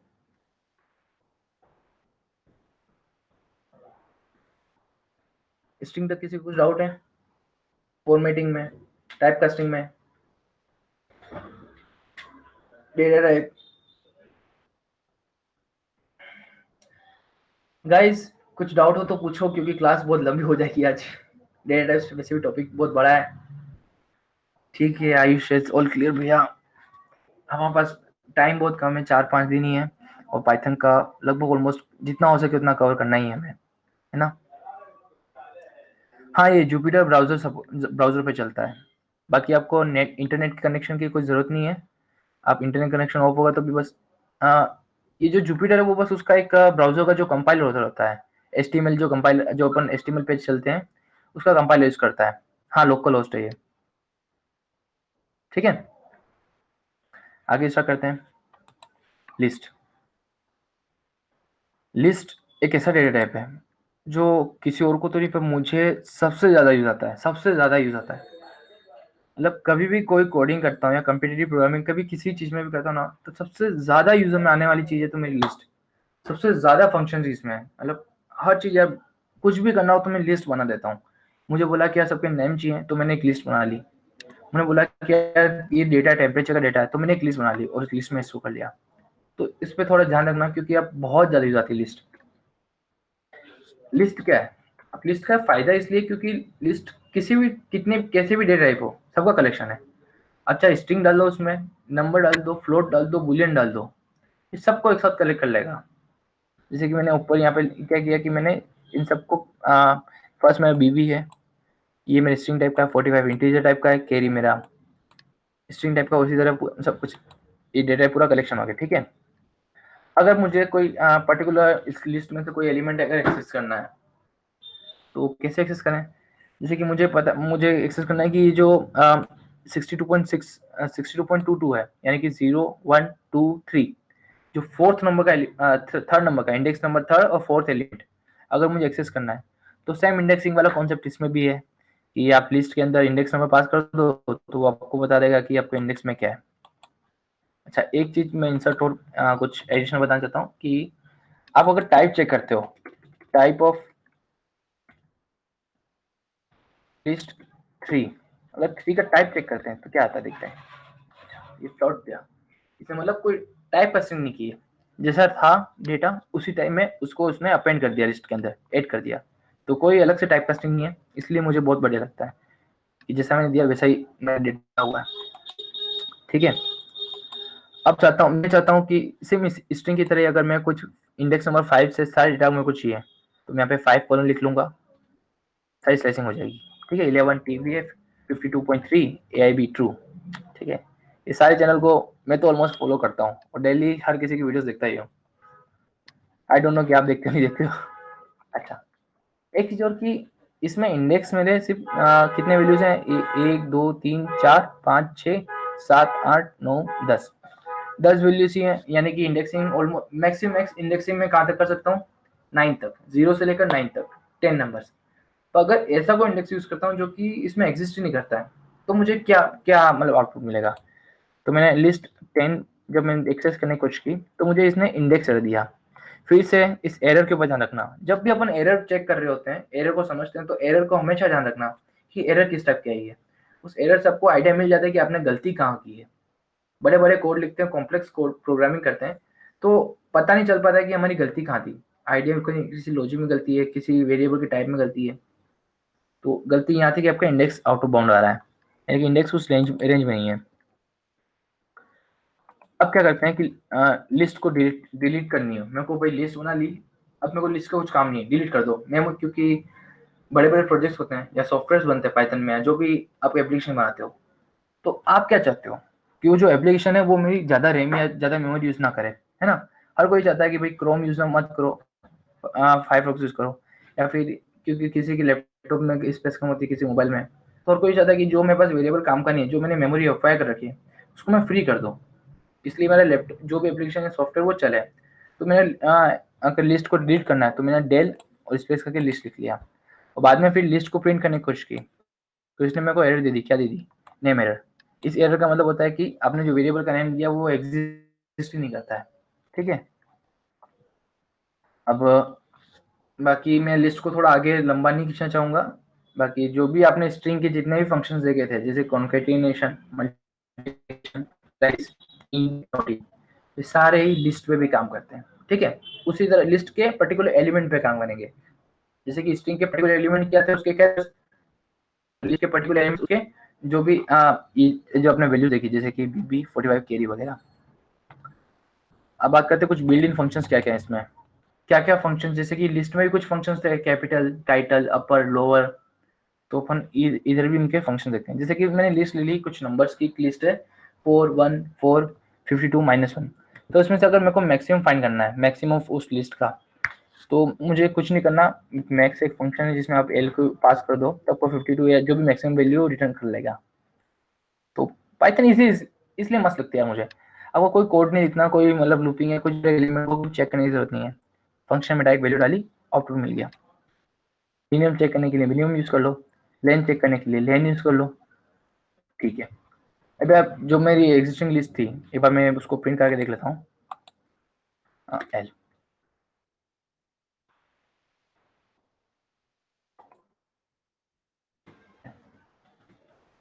एल में मेरा था 4 1 4 52 -1, ठीक है। अब इसमें मैं कुछ लास्ट में, अब यार मैं चाहता हूँ कि यार अब मैंने इनपुट तो ले लिया, पर अब इसमें मेरे को कुछ और भी ऐड करना है। तो मैं कैसे ऐड करूंगा, तो इसमें फंक्शन होता है dot append. Dot append use करो, उसमें आप ब्रैकेट में उसमें डाल दो जो भी आपको डालना है। नंबर डालना तो नंबर, फ्लोट डालना फ्लोट, स्ट्रिंग डालनी तो स्ट्रिंग। मैंने उसमें पास की, मैंने लिस्ट के अंदर ऐड हो गई।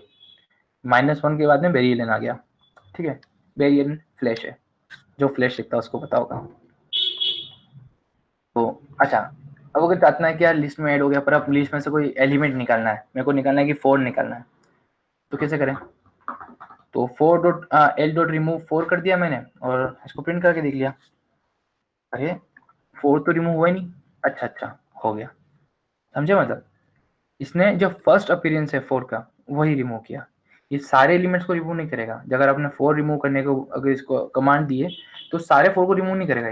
ये जो उसको फर्स्ट उसका अकरेंस मिलता है उसका, उसी को रिमूव करेगा। तो इसने फर्स्ट अपीयरेंस में से पहले पहले फर्स्ट इंडेक्स में मिल गया, 0 इंडेक्स पे, तो उसने उसको रिमूव कर दिया, और बाकी सारे एलिमेंट की इंडेक्सिंग उसने डिक्रीज कर दी। इंडेक्सिंग डिक्रीज कर दी, 1 की इंडेक्स थी 1, तो उसने 1 का इंडेक्स कर दिया 0, ठीक है। उसी तरह इंडेक्स आपकी डिक्रीज हो चुकी है।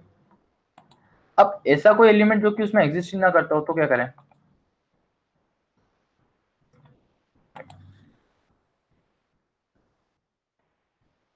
अब जैसे कि मैंने यहाँ स्ट्रेंज स्ट्रेंज उस लिस्ट में कुछ कहीं भी नहीं है मेरे, पर मेरे को उसको रिमूव करना है, और मैंने कमांड दे दी गलती से।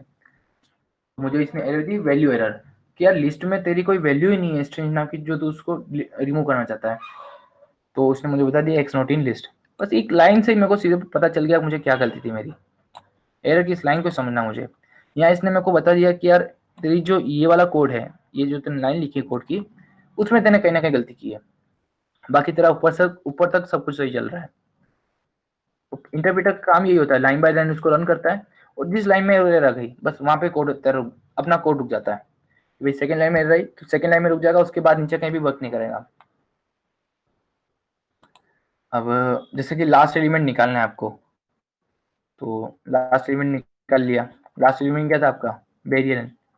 वेरिएबल आपने निकाल लिया, ठीक है। तो आपको इसको ना डॉट पॉप। अच्छा, आपके जितने भी नंबर से अगर आपको सॉर्ट करनी हो, तब अगर सॉर्टिंग करनी है, यानी कि किसी इंक्रीजिंग ऑर्डर या डिक्रीजिंग ऑर्डर में जमा नहीं है उसको, आप उसको सॉर्ट कर सकते हो। करना कुछ नहीं, एल डॉट सॉर्ट लिखना है, सॉर्ट हो गई पूरी रजिस्ट्री। -1 4 52। अब अगर आपको रिवर्स करनी है स्ट्रिंग को, तो एल डॉट रिवर्स कर लो, रिवर्स हो जाएगा, ठीक है। अब कई जगह क्या करते हैं कि कहीं ऑनलाइन कोई कोड देखा आपने, कहीं हेल्प ली, तो आपको सॉर्ट और सॉर्टेड दो अलग अलग फंक्शन मिलते हैं। दोनों का काम एक ही है, सॉर्ट ही करना है। मुझे सॉर्ट ने बोला मुझे भी सॉर्टिंग करनी है, सॉर्टेड ने बोला मुझे भी सॉर्टिंग करनी है। तो डिफरेंस क्यों है? दो पाइथन में जितने भी डेवलपर्स हैं उन्होंने दो फंक्शंस क्यों बनाए? तो रीजन ये है कि जैसे कि मैं सॉर्टेड यूज करता हूँ, ध्यान देखना कि हुआ क्या यहाँ पे। सॉर्टेड के अंदर मैंने पास किया ए, यहाँ पर सॉर्टेड में सॉर्ट में कुछ पास नहीं कर रहा हूँ मैं, यहाँ ए लिस्ट के बाद में डॉट सॉर्ट यूज कर रहा हूँ मैं। पर यहाँ पे क्या कर रहा हूँ, सॉर्टेड के अंदर ए पास कर रहा हूँ, लिस्ट पास कर रहा हूँ। तो ये क्या करेगा कि जो ए के जितने भी एलिमेंट्स है उन सबको सॉर्ट करके बी को दे देगा कि भाई ये ले सॉर्टेड एलिमेंट तेरे को पास दे दी, वैल्यू रिटर्न कर ली, ठीक है, वैल्यू रिटर्न हो गई।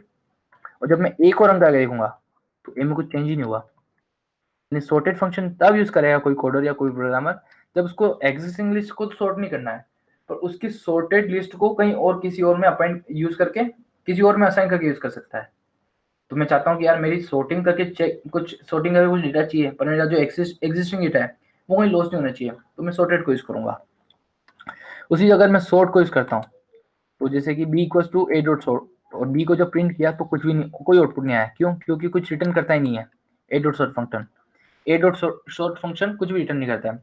वो क्या करता है कि जो भी लिस्ट थी उसके एलिमेंट्स को चेंज कर देगा, तो आपकी लिस्ट मॉडिफाई हो चुकी है और सॉर्ट हो चुकी है, ठीक है। टाइप कास्टिंग, यहाँ पे भी आप इस टाइप कास्टिंग देख लेते हैं एक बार, list to string and string to list. करना कुछ नहीं, जैसे कि हरमाइनी, हैरी, रॉन और हैग्रिड, ये कोई चार कैरेक्टर है हैरी पॉटर के, ठीक है, मैंने स्ट्रिंग में दे दिए। अब मैं क्या करता हूँ कि ये मेरे को चारों किसी लिस्ट में चाहिए, तो मैं क्या करूँगा कि इनको स्प्लिट कर दूंगा। जैसे कि स्ट्रिंग, अब इन सारी स्ट्रिंग में से जितने भी नेम है उनमें कॉमन क्या आ रहा है, मतलब कैसे इसको टुकड़े कर सकते हो। कोई नॉर्मल पर्सन या नॉन प्रोग्रामर क्या करेगा, वो क्या करेगा, जहाँ पे स्पेस दिख रहा है इसको, उससे इन चारों नामों को अलग अलग कर देगा। तो बस अपन ने भी यही किया, एस डॉट स्प्लिट किया और अंदर आर्गुमेंट कुछ भी नहीं दिया। चाहते तो आप आर्गुमेंट दे सकते हो, एक स्प्लिट, एक सिंगल स्पेस दे दिया उन्होंने स्ट्रिंग की तरह। तो इसको यूज करके वो सारे स्ट्रिंग को स्प्लिट कर देगा और लिस्ट में कन्वर्ट कर देगा। तो कैरेक्टर किस में, कैरेक्टर टाइप क्या हो जाएगा, लिस्ट हो जाएगा। माइनी, हैरी, रॉन एंड हैग्रिड, ठीक है। अब जैसे ही जस्ट इसका वाइस उल्टा अगर देखते हैं कि मेरे पास लिस्ट है और उसको स्ट्रिंग में कन्वर्ट करना है, तो मैं क्या करूंगा, स्पेस के साथ में पूरी जो लिस्ट है उसको ज्वाइन कर दूंगा। तो एक ज्वाइन फंक्शन होता है स्ट्रिंग के पास में, जिससे क्या करता है कि जितने भी लिस्ट जो आपने पास की है उसके कैरेक्टर्स को स्पेस किया, जो भी आपने आर्ग्यूमेंट यहाँ पास की, स्पेस की जगह में अगर डैश यूज करता हूँ तो डैश के साथ में ज्वाइन हो जाएंगे, Hermione dash Harry dash Ron dot dash Hagrid. Tuple, list पढ़ ली, स्ट्रिंग पढ़ ली, चेंजेस वगैरह सब कुछ सब देख लिया अपन ने। अब टपल देखा अपने, टपल क्या चीज है? टपल एक इम्यूटेबल है। इम्यूटेबल मतलब जिसने भी एक्समैन देखी हो उसमें क्या होता है, म्यूटेंट्स होते हैं ना, म्यूटेंट्स क्या होता है, जिनका जीन चेंज हो जाता है। तो उसी तरह इम्यूटेबल्स क्या होते हैं, जिनका जीन चेंज नहीं हो सकता। तो यहाँ पे भी डेटा टाइप में भी वही है कि ऐसे डेटा टाइप जिनमें आपने वैल्यू असाइन कर ली, एक बार असाइन कर ली, अब उसको आप चेंज नहीं कर सकते। मतलब नॉर्मली इंडेक्सिंग से तो चेंज नहीं कर सकते, फिर आपको कुछ और तरीका यूज करना होता है। तो इम्यूटेबल्स होते हैं। ये क्या काम आते हैं, जैसे कि आप कभी सॉफ्टवेयर या कोई एप्लीकेशन बना रहे होते हो और आपको किसी का पासवर्ड या किसी की डेट ऑफ बर्थ फिक्स रखनी है, वो चेंज नहीं होनी चाहिए किसी भी तरीके से। कोई भी ब्रीच आती है, कोई भी हैकर उसमें चेंज ना कर पाए उसको, तो उसके लिए आप टपल यूज कर लेते हो। टपल में 1 2 हाई यूज किया मैंने। ये भी नॉन हेट्रोजीनियस होता है, सारे डेटा टाइप को असाइन कर सकता है। टाइप चेक के लिए मैंने टपल है। अब मैं चाहता हूँ कि टपल की जो फर्स्ट इंडेक्स 1 पे यानी कि 2 जो है उसकी वैल्यू हटा के मैं उसकी जगह एक एस स्ट्रिंग डाल दूं। तो क्या ये पॉसिबल है? नहीं। Object does not support item assignment, object में अपन आइटम असाइन नहीं कर सकते हैं, ठीक है। जैसे स्ट्रिंग फंक्शंस में जितने भी अपन यूज करते थे, स्ट्रिंग फंक्शंस जितने भी वो सारे टपल में भी यूज हो सकते हैं, जैसे कॉन्केटिनेशन, मल्टीप्लिकेशन, स्लाइस, इन और नॉट इन, जैसे लिस्ट में थे सब कुछ इसमें ही है। मैंने कॉन्केटिनेट किया यहाँ पे टी प्लस टी और टी में असाइन कर लिया। तो जो टी की वैल्यू थी, टी की वैल्यू क्या थी 1,2, हाई, वो दो बार रिपीट हो गई 1,2, हाई 1,2, हाई, ठीक है। और सारे फंक्शन ऐसे ही वर्क करेंगे। यहाँ कुछ एम्प्टी स्पेसेस हैं, एम्प्टी सेल्स हैं, चाहिए तो आप उसमें ऐड कर लेना और इसी जुपिटर नोटबुक में आप रन करा के चेक कर लेना, ठीक है। बात करते हैं सेट की। सेट और डिक्शनरी दो डेटा टाइप अपने रह गए हैं लास्ट, ठीक है। तो सेट सेट क्या होता है? सेट में क्या होता है कि ये सेट उसी तरह है जैसे कि आपने मैथमेटिक्स में सेट पढ़ते ना। सेट में क्या होता है कि कोई भी रिपीटेशन नहीं होता, सारे नंबर्स होते हैं, कोई भी नंबर्स रिपीट नहीं हो पाते हैं, यानी कि डुप्लीकेट नंबर नहीं हो पाएंगे। जैसे कि क्या किया मैंने कि 3 और ये 3, 6 और 6, 6 3 बार रिपीट हो रहा है, 4 भी रिपीट हो रहा है। तो क्या करेगा कि सेट में जब आप असाइन करते हो तो उसको सिर्फ सिंगल अकरेंस यूज करता है ये, ठीक है। अब सेट का यूज कहाँ पे आता है? तो सेट एक ऐसा डेटा टाइप है जब आपको यूनियन, इंटरसेक्शन या सेट डिफरेंस या फिर सिमेट्रिक डिफरेंस या ऐसा कोई सेट का मैथमेटिक ऑपरेशन यूज करना है, या फिर ऐसा कोई ऑपरेशन यूज करना है जहाँ पे डुप्लीकेट वैल्यूज को, मतलब जैसे मैंने कुछ एंट्रीज ली, किसी से गूगल फॉर्म फिल कराया, कुछ एंट्रीज ली और मैं चाहता हूँ कि किसी बहुत से लोगों ने क्या किया कि एंट्रीज को 2 बार फिल कर दिया, सेम ही नेम से 2 बार फिल कर दिया। तो मैं क्या करूँगा, उस जो लिस्ट है, जो भी डेटा है उसको मैं सेट में पास कर दूंगा। उससे क्या होगा कि जितने भी डुप्लीकेट डेटाज हैं वो सारे रिमूव हो जाएंगे और एक बार सिंगल अकरेंस उसकी स्टोर हो जाएगी, ठीक है। तो मैं टाइप चेक कर लिया, मेरा सेट है वो। अब लिस्ट एक बार मैं वापस लिस्ट को प्रिंट कर देता हूँ। ये मेरी ऊपर की लिस्ट है, ठीक है। 52 4 1 -1,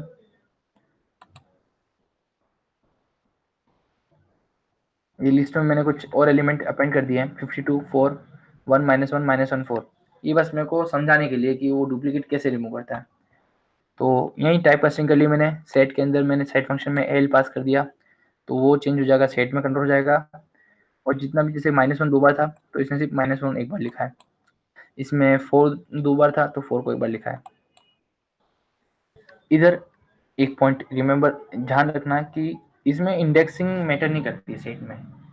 आपका जो -1 था वो लास्ट में थे ऑलमोस्ट, मतलब स्टार्टिंग में -1 एक बार भी ओकर नहीं कर रहा है, तो इसने क्या किया -1 को सबसे लास्ट में, सबसे स्टार्टिंग में स्टोर कर लिया।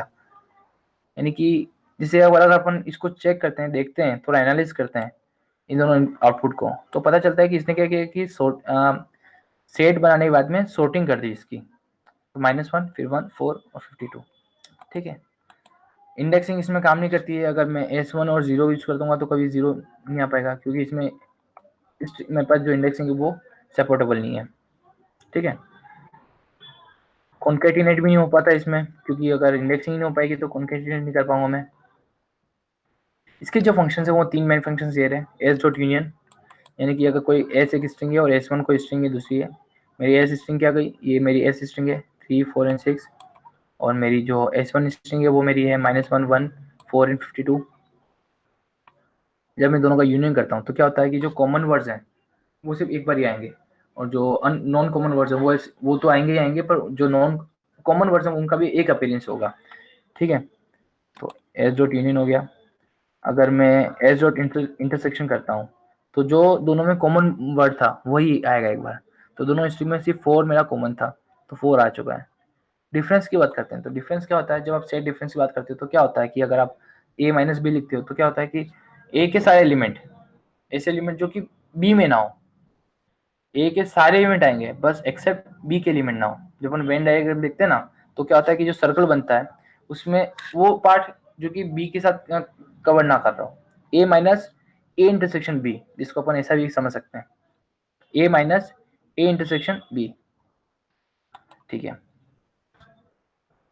अब बात है कि यार टपल सेट ये सारे इम्यूटेबल्स हैं, तो इनको सलाह एडिट कैसे करूं, मैं चेंज कैसे करूं, क्योंकि सेट बना लिया तो मुझे भी कभी ना कभी तो चेंज करना ही पड़ेगा ना यार, क्योंकि प्रोग्रामिंग है और पाइथन डायनेमिक प्रोग्रामिंग है, जिसको अपन टॉपिक पढ़ाई है डायनेमिक टाइप होती है।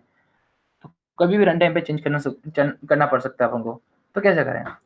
तो जो डेवलपर्स है पाइथन डेवलपर, उन्होंने क्या किया, कुछ फंक्शंस बना लिया अलग से कि अपन एक काम करेंगे, ऐसा एक फंक्शन यूज कर लेंगे तो उससे अपन एडिटिंग कर सकते हैं। मैंने एस डॉट एड यूज किया। एड एक फंक्शन है जिसने क्या किया कि इस सेट में टर्म को भी ऐड कर लिया। ठीक है, टर्म ऐड हो चुका है।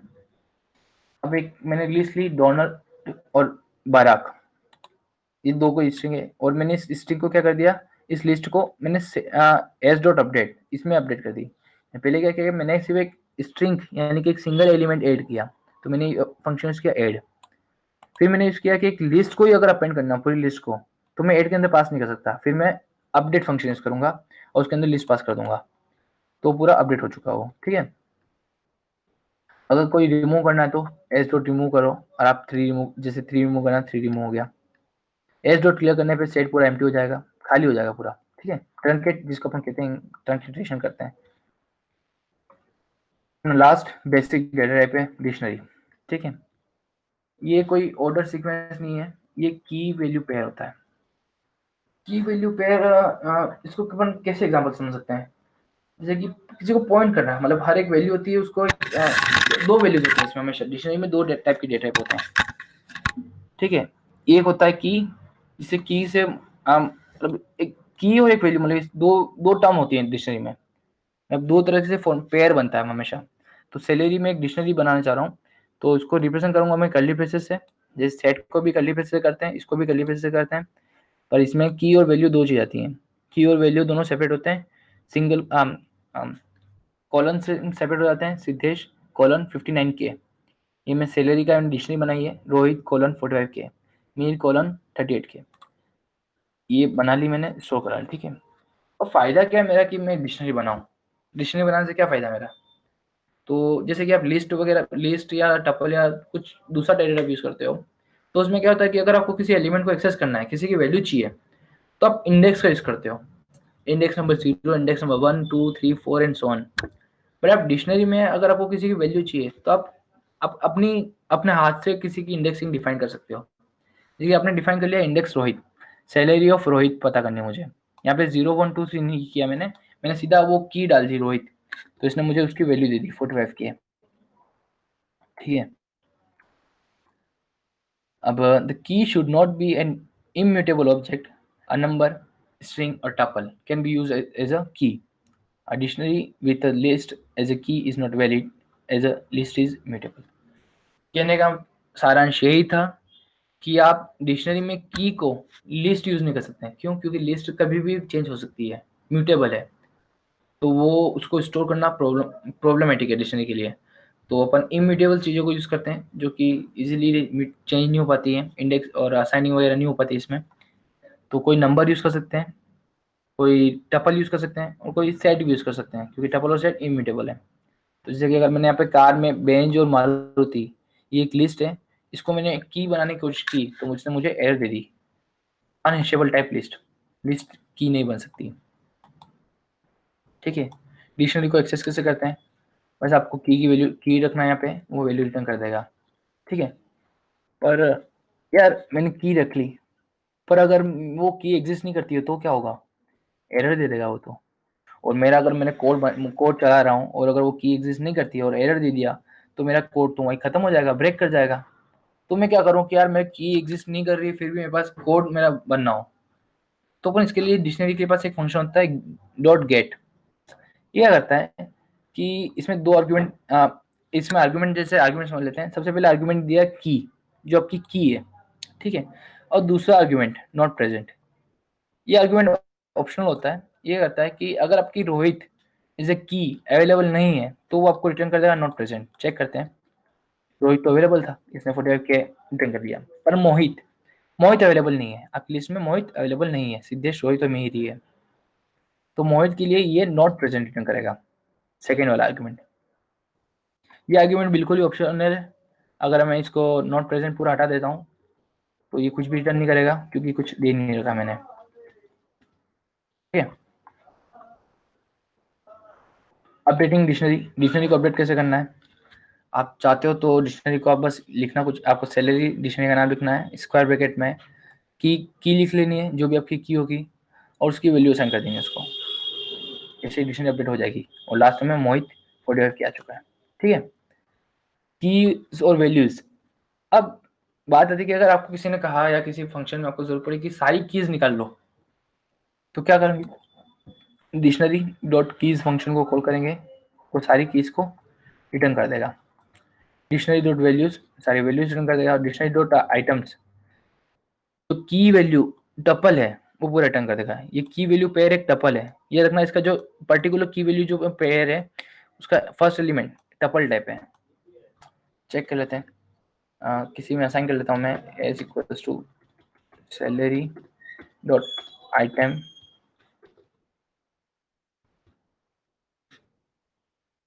सॉरी, फंक्शन मैंने गलत यूज कर लिया। आइटम्स अचानक हो चुका है। सैलरी को प्रिंट करा के देख लेते हैं। ऐसा आ चुका है मेरा। एक्सेस करता हूँ मैं फर्स्ट इंडेक्स पे वैल्यू जो भी dict item object is not descriptible, descriptible नहीं है, तो टाइप ऑफ एस चेक कर लेते हैं। आइटम्स फ्रेंड्स, मुझे अभी आइडिया नहीं है कि इसके पर्टिकुलर के एलिमेंट को की पेयर को कैसे निकाल सकते हैं, पर मैं आपको नेक्स्ट लेक्चर में ज़रूर इसको डाउट क्लियर कर लूँगा और बता दूंगा कि आपको ये डबल टाइप का है। ठीक है, इसी तरह ये पूरा डेटा टाइप का टॉपिक आज खत्म होता है। ठीक है, डेटा टाइप से किसी को कुछ डाउट है तो बता दो। List, string, dictionary. गैस जल्दी किसी को कुछ डाउट हो तो बता दो। 12-19 हो चुके हैं। सर सेट में ऑर्डर मैटर नहीं करता क्या? हाँ, सेट में ऑर्डर मैटर नहीं करता क्योंकि सेट में इंडेक्सिंग नहीं होती। ठीक है, सेट अपने हिसाब से एलिमेंट्स को सेग्रीगेट करता है। ये जितने भी, जैसे कि आपको जो भी उसमें क्या कर रहा है, हर एलिमेंट में से आ, कोई नंबर 3 2 बार रिटर्न हो रहा है, तो पहले पूरे में सिस्टम में जाएगा कितनी बार रिटर्न हो रहा है, फिर उसमें से वो एलिमेंट कहीं पे भी आप स्टोर कर सकता है, वो किसी भी इंडेक्स पे स्टोर कर सकता है। ठीक है, अच्छा एक बात याद रखना, जब भी आप कोडिंग करते हो ना, ऑनलाइन कोडिंग, तो सेट, कभी आप सेट का यूज़ करते हो तो ध्यान रखना कि सेट यूज़ करने से क्या होता है कि वो आपकी किसी भी डेटा की इंडेक्सिंग चेंज कर देता है। अब सेट आपने बनाया, फिर आपने सेट को लिस्ट में कन्वर्ट कर दिया, फिर तो आप इंडेक्स को एक्सेस कर सकते हो लिस्ट में कन्वर्ट करने के बाद में। पर ये क्या करता है कि उसकी इंडेक्सिंग हर बार चेंज करता है। अगर आपने एक बार कोड चलाया तो फर्स्ट इंडेक्स पे कुछ और वैल्यू आएगी, दूसरी बार कोड चलाया तो सेकंड फर्स्ट इंडेक्स पे कुछ और वैल्यू आ सकती है। तो सेट के साथ थोड़ा खेलने में रिस्की मामला है।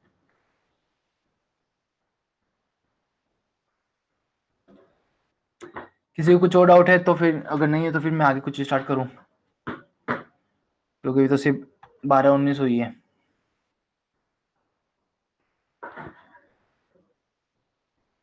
पूछो यार, कुछ पूछो यार, ऐसा इंटरेस्टिंग बनाओ यार, दो तरफ बात करें ऐसा है। मैं अकेला बोले जा रहा हूँ, बोर हो रहा हूँ मैं भी यार। रिस्पॉन्स दोगे तभी मतलब इंटरेस्ट आएगा पढ़ाने में भी यार। तो किसी को कोई डाउट नहीं है? सर अभी तो हमने रन करा के नहीं देखा, डाउट कहाँ से आएगा? सही बात है वो भी।